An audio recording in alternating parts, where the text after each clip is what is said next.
So today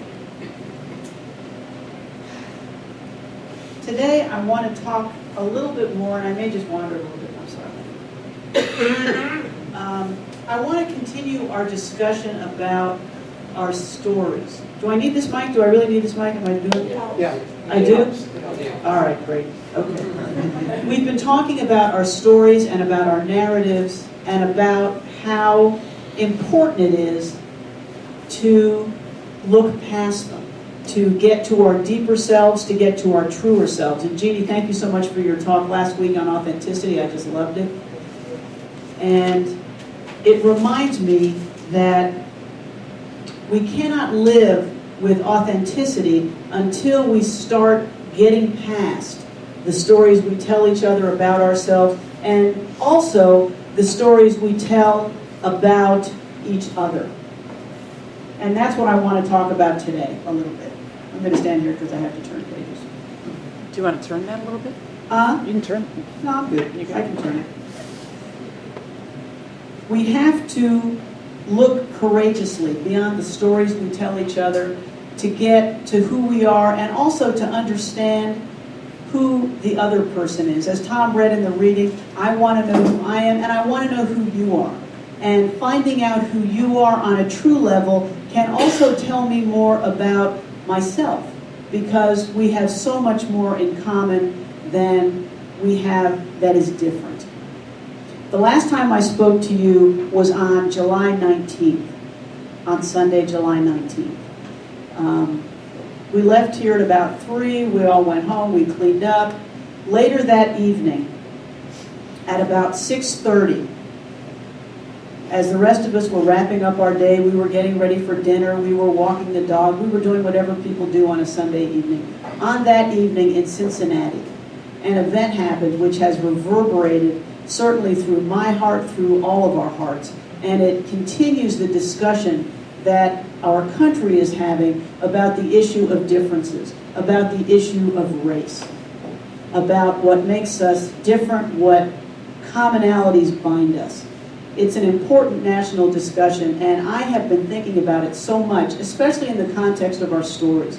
And I just didn't want to let the opportunity pass to talk about what we do as a community, what we do as individuals, to participate and promote this national discussion, this personal discussion, which leads to personal transformation, because that's the only way you can have national healing.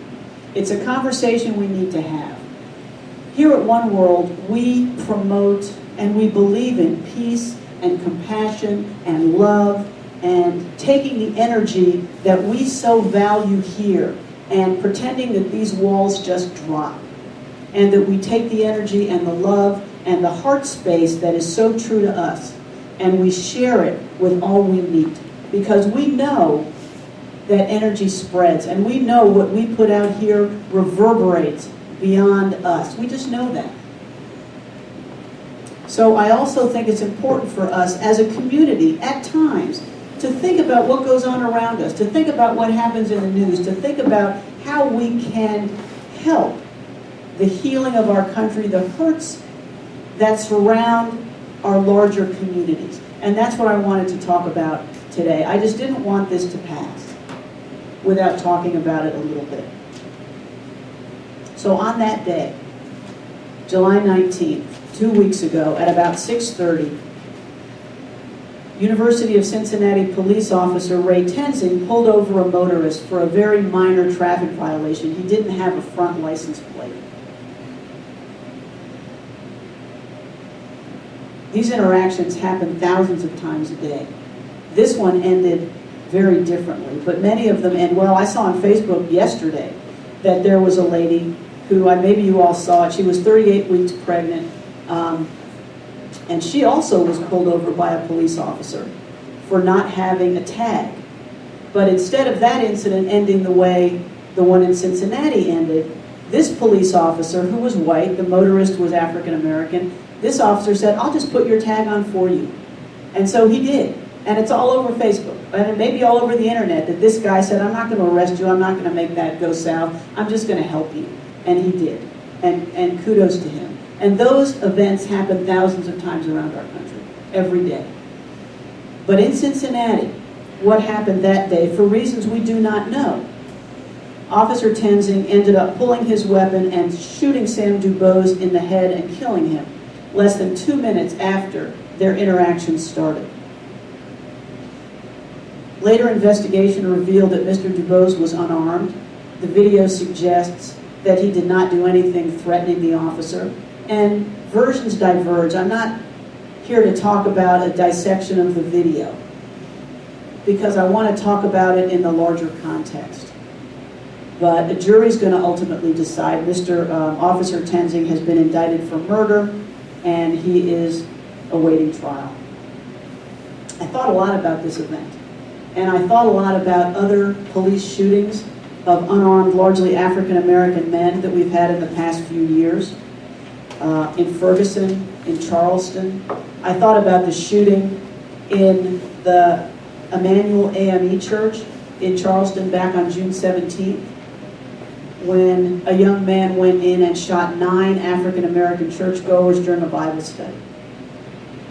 And one of the things I remembered from reading news accounts of that is he said, they were so nice I almost didn't do it. But he did anyway. Now, my heart is broken over these events, and I'm sure yours are too. And I wanted to take this opportunity just for us to think about what we do, we read the news and we grieve and we talk, but what is our call to action? What is our call to stand up, to make a difference? One of my favorite public figures is John Lewis, who's the congressman from the 5th District. And he was obviously a hero in the civil rights movement back in the 60s. And I had the privilege to meet him a couple times and listen to a few of his talks. And he always, his message is always that we need to get in the way. Anybody who's heard Congressman Lewis says, you just need to get in the way.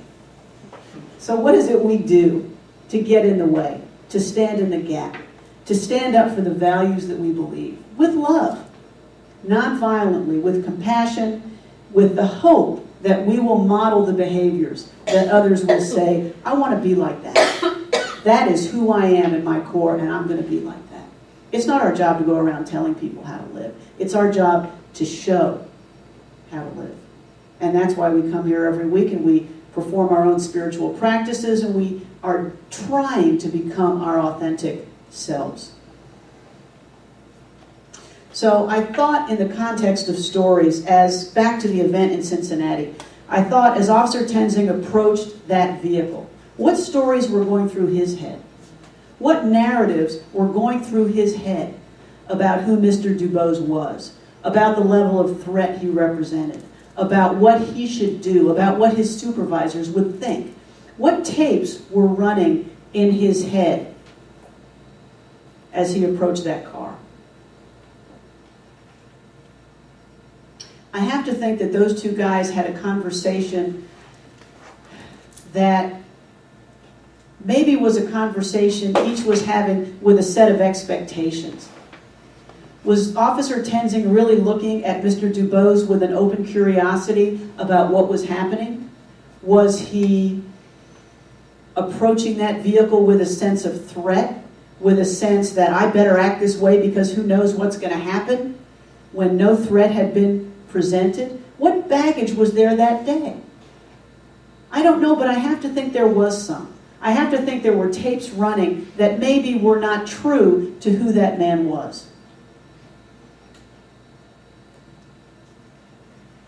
I'm thinking maybe the conversation was one set of assumptions to another. I don't know.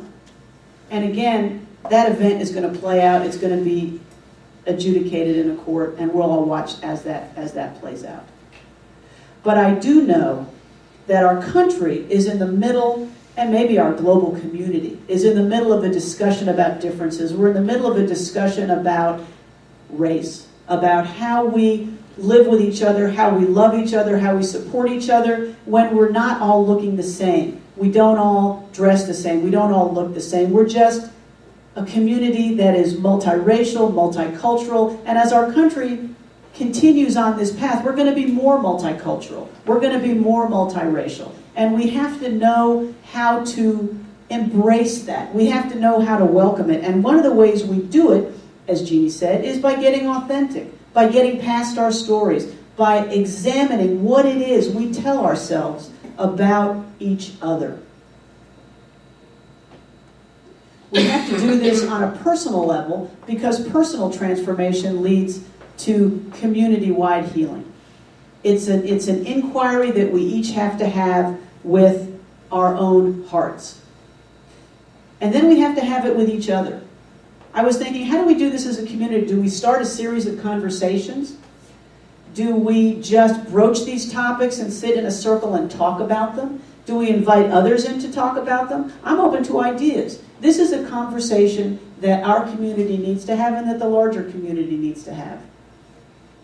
Sometimes we think, well, we have an African American president, so all the problems are solved. Well, who in this room thinks that? Nobody. Nobody thinks that. It's an uncomfortable conversation. Conversations about race are hard conversations. As a white person, as a person of privilege, because I have been, what's the joke? I was born on third base and I think I hit a triple? Yeah. No, I was born on third base. They're uncomfortable conversations because I don't want to appear insensitive. I don't want to appear racist. And I'm sure other people are like that. So what do? Sometimes we just avoid the conversation. Sometimes we just appear to be colorblind. We pretend not to notice. We pretend that there are no differences. There are. If you look at the numbers, if you look at the statistics, there are differences in the way folks are treated, and we need to heal that.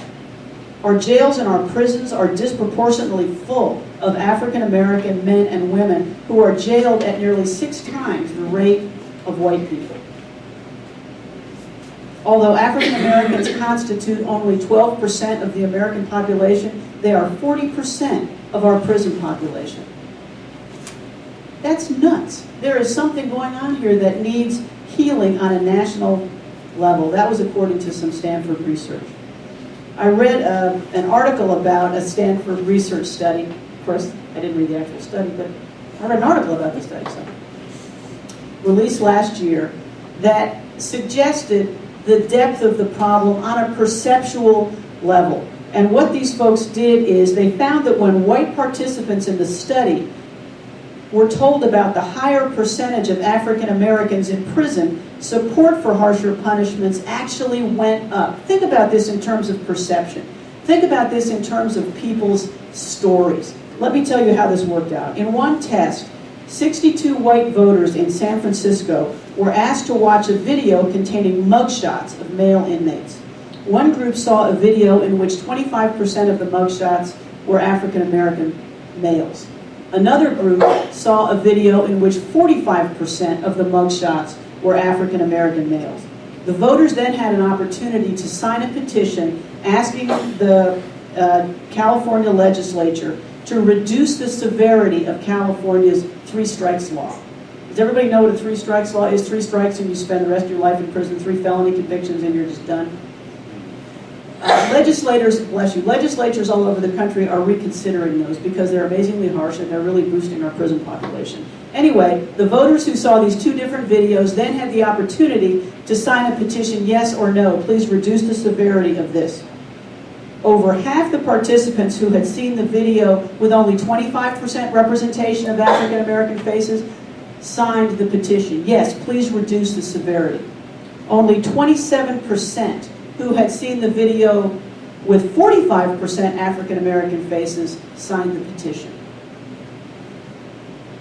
This was the case regardless of how harsh the participants thought that the law was. What were they telling themselves? What baggage were they bringing to this study?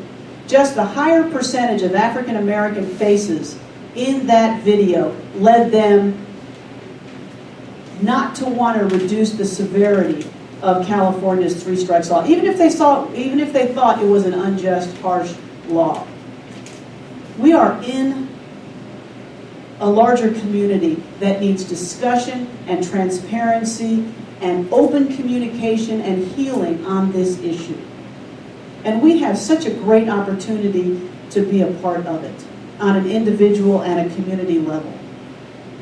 None of us are surprised by figures that show massive disparities in opportunity, in education, in social mobility, that show us we have such a need for healing and for renewal on this issue. And these shootings and the violence that we have seen teaches us this. It's an opportunity to transform. It's an opportunity to engage and grow, to bring what we believe here about love and compassion and peace, give it feet out into the larger world. The other thing I want us to consider is that the only violence that we see is not just shootings. Violence goes on every day, whether it's by word, whether it's our reactions to people we see who are different from us, whether it's getting an email from a coworker that contains a racist comment or a joke and we don't respond. Violence against one of us is on so many different levels. And if we don't speak out, if we don't get in the way, we just let it happen. Edmund Burke writes that the only thing necessary for the triumph of evil is for good men to do nothing. Let's say good men and good women to do nothing. Dr. Martin Luther King echoed that sentiment when he said, "Our lives begin to end the day we become silent about things that matter." Haven't you all had that experience? And it's a tough thing to do. Well, I mean, so many of us have gotten those emails, have gotten those jokes, because I can be standing in a workplace and another white person will come up to me and I'm a safe person. I know the secret handshake. I'm a child of privilege. And so they will say the same thing to me, and it's, what's my opportunity there? Do I continue with the violence? Do I let it go unnoticed, or do I get in the way? If I get in the way, maybe I've just made a little statement for peace. Maybe I've just said, that is not the way I'm going to live my life. What is it we say here at One World? That's not what we do here. Yeah. So consider that the only violence is not just physical violence. I was talking to somebody yesterday, and I was talking about my topic, and I was saying, how blessed are we to be here now? There's a reason that all our souls came back at this time, in this transformational time, in this consciousness-raising time. We are here to make a difference. We are here to be God in action. What a privilege, what a blessing it is for us to play the parts that we are here to play, isn't it? Don't you just feel animated by the opportunity which is presented to us?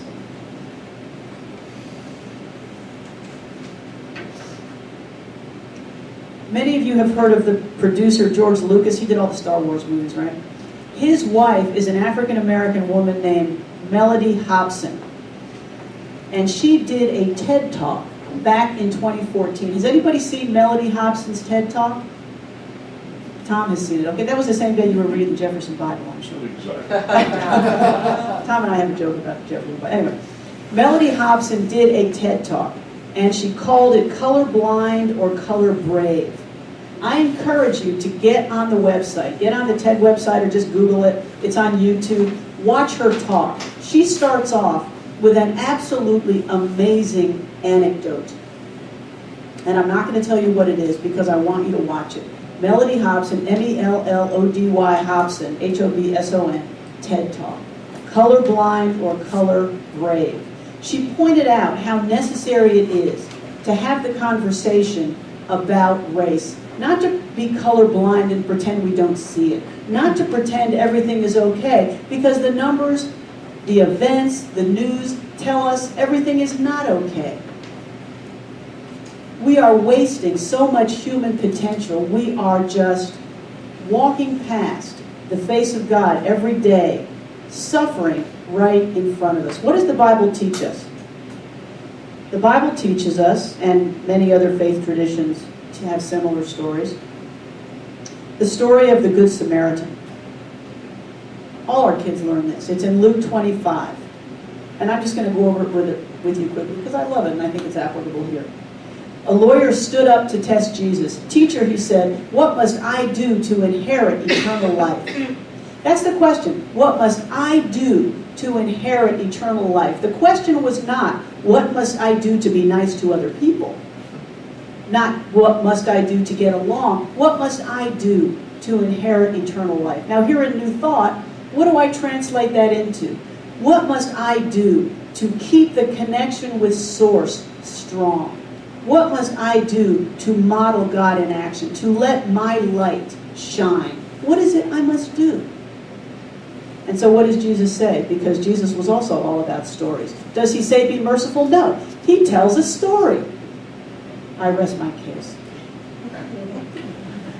He said that you shall love the Lord your God with all your heart, all your soul, and with all your strength, and your neighbor as yourself. Love your neighbor as yourself. The lawyer says, well, who is my neighbor? Because lawyers are just way too smart for themselves.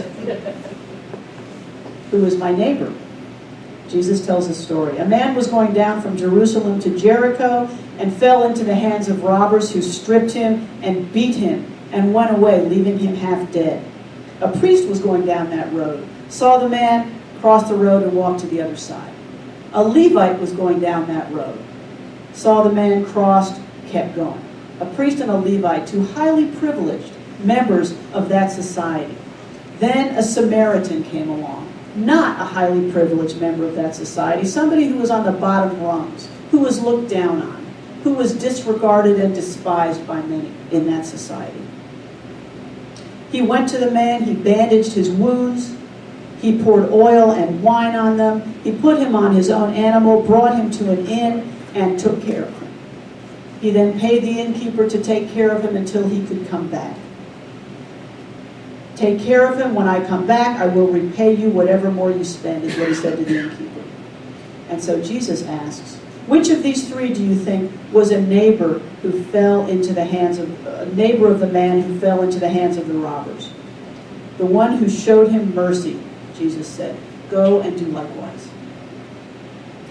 That's a story that needs to stick with us. Because who is our neighbor? Our neighbor is everybody who is the subject of an email, the subject of a comment, the man coming down the street who looks different from us. All of these people, we are called to treat as beings who have the same light of God inside that we do. All are our neighbor.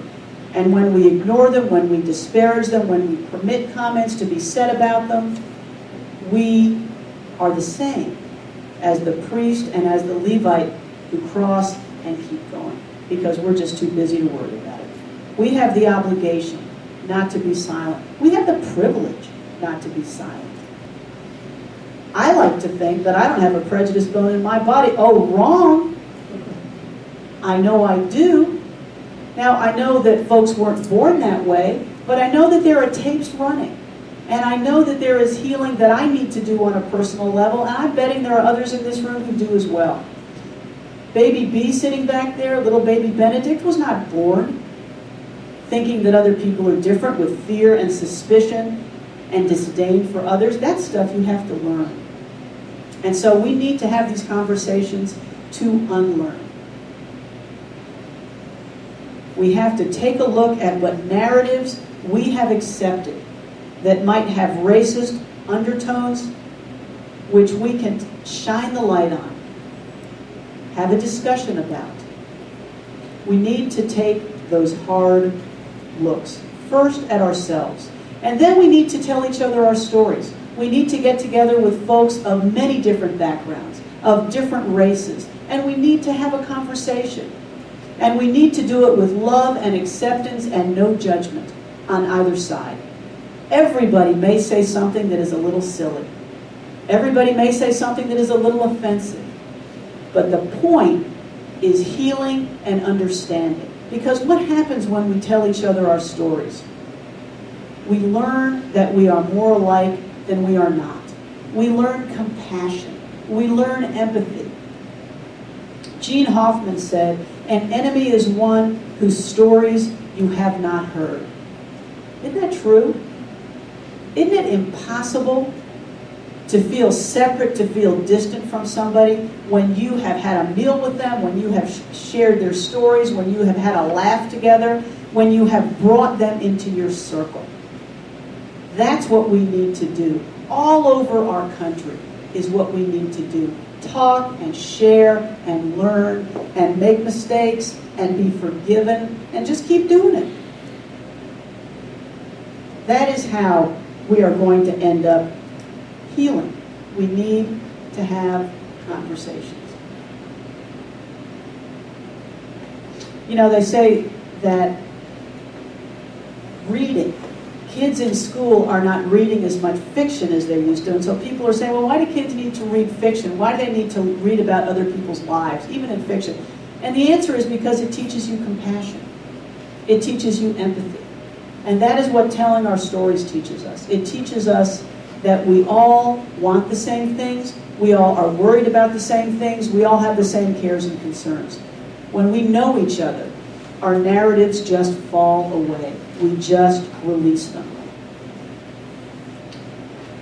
Knowing each other, telling each other who we are, what we want, leads to renewal. It leads to connection. It frees you up. And it widens the circle of our hearts and our communities so that we can accept each other with love.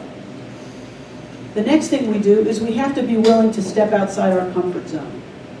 We have to be willing to engage with people that maybe we wouldn't naturally gravitate toward. We have to, I read an article that said that a lot of white people have one African American friend. Where do I get these articles? But that's what I heard. I have the article right up here. Have one African American friend. A lot of African Americans have 8 white friends. They have many Hispanic friends.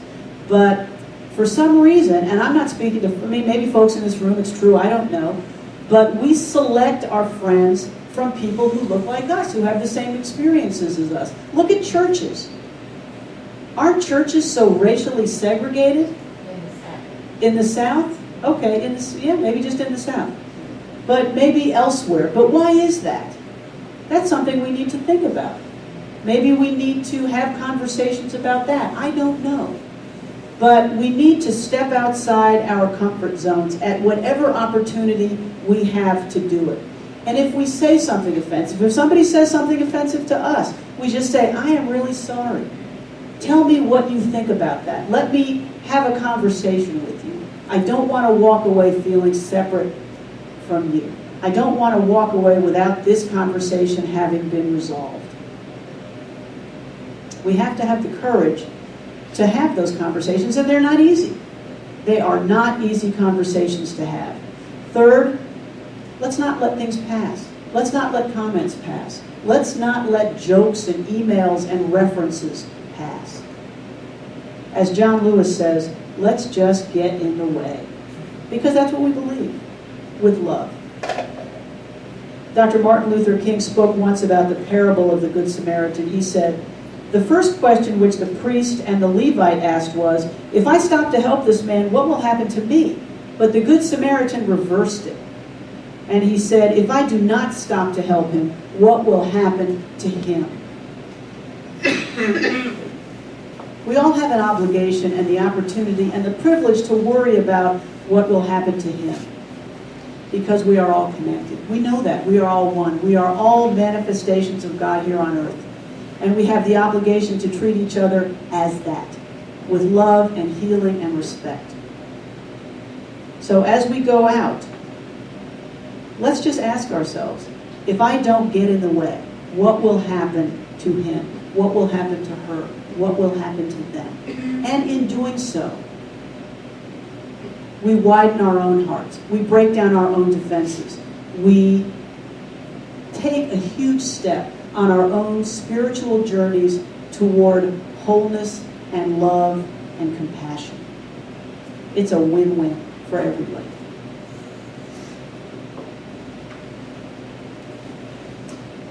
Dr. King also said, I love this quote, we have got to learn how to disagree with each other without being violently disagreeable. Let's practice that. Let's practice how we can disagree with respect, how we can have these conversations with respect, doing it with love and peace. So my invitation to you as we continue on in our journey as a community and in our journey as individuals is to figure out how we have these conversations. What can we do as a community? What can we do as a spiritual center to help promote the healing which needs to be done? Let's keep that conversation going. Let's take these talks and these thoughts into meditation.